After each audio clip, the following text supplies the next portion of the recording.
Okay, today I'm going to show you guys how to ruin a great practice. Okay, I'm going to give you 3 things that will for sure make what could have been the best practice of your season, of your week, and ruin it. Okay, here's the first one. Show up in a bad mood. When you're the coach and you walk in and you kind of got that look on your face and nobody really knows what to do with you, or you walk in the door and you just start ripping into your athletes about maybe stuff that doesn't matter, or you're just in a bad mood in general, I promise you, your athletes know, and they're going to be more apprehensive towards you. They might do everything you ask, but when they leave that day thinking like, "Man, my coach was just in a bad mood today," I think it's not good. It's not how you want to do it, because I believe as the coach, you need to be emotionally mature enough to bring good, positive emotions to practice. Now, does that mean you can't get onto them or get mad at your athletes or punish them for something or enforce discipline or enforce a standard? No, of course not. But when you do that stuff from a bad mood, so many times we have athletes walking away from practice not thinking, "Oh man, I need to do better there." They think, "Oh, they're just mad at me." And that is not what we want our athletes to do. Now, there's a ton of athletes who are more emotionally sensitive to everything, and it doesn't matter how good of a mood you are. If you tell them something, they could still think you're mad at them, and that's okay. But when you are not feeling it, and you show up in that bad mood, and it makes other things worse. Like if your practice is already not going great, and you're in a bad mood, it's probably not going to get better. You're going to be more frustrated. So the things I do, one, to make sure I'm in a good mood. This sounds weird. Like if I know I'm heading into a practice with a bad mood, I put on some like kind of pump up music, like almost like I'm getting ready for a swim meet. Like just listening to a song or something just gets me in a better space.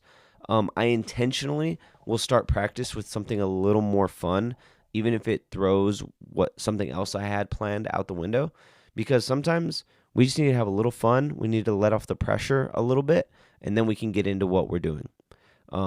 Also, I just focus on the good stuff. So if I'm already feeling edgy, and look, life happens, right? I have 2 toddlers at home.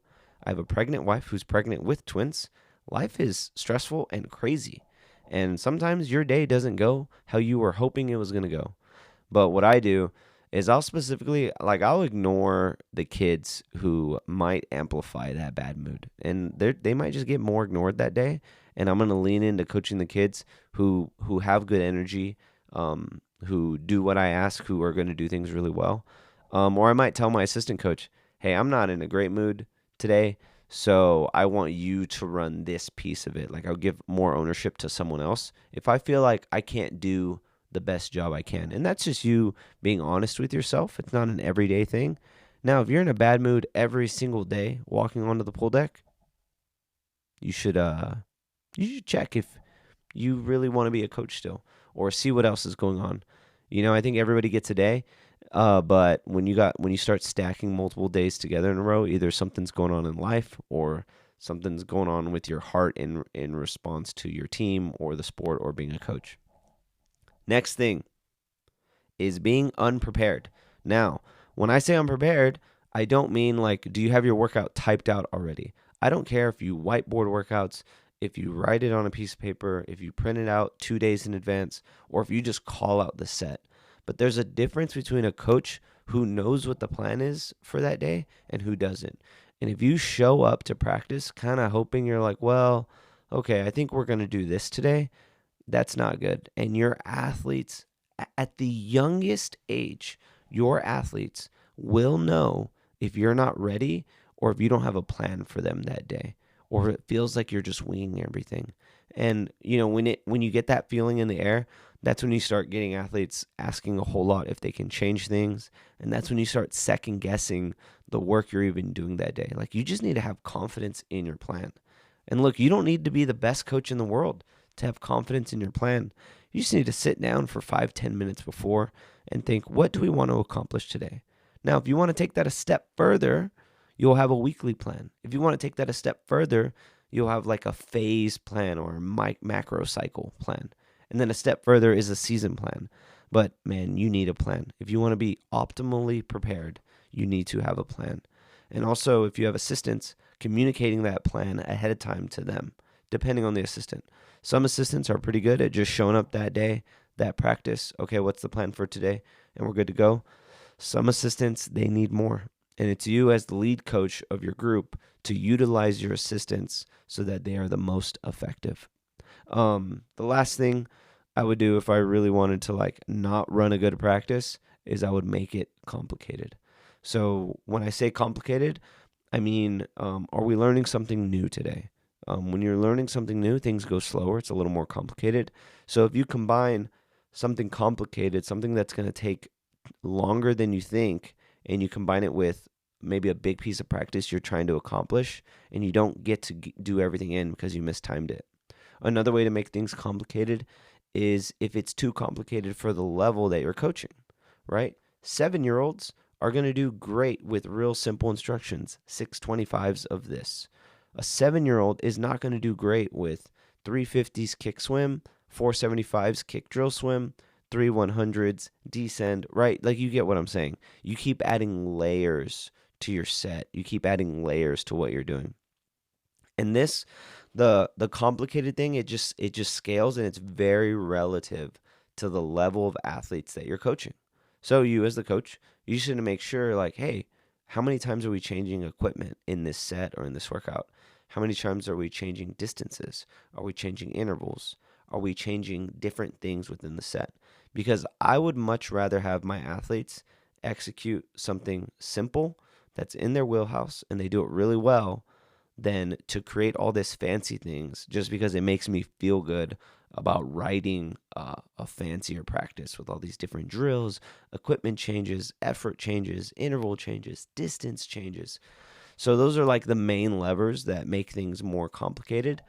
So you don't want to do that. Or if you do, if you want to run practices where you feel like you're running around with your hair on fire, trying to organize everything, then do that. And here is the big tell. Like here's the thing you can look out for to know if your workout is too complicated or it's a little over the head of your athletes. And this is only if most of your athletes are doing this.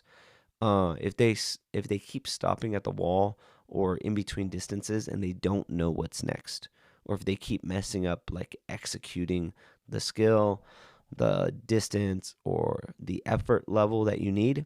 And I say when you see like the majority, like when I have a couple of athletes who like they always know what's going on. They always know how to execute. It's the athletes I've been coaching a little longer than some of my other ones. Like they just get it. They're moving.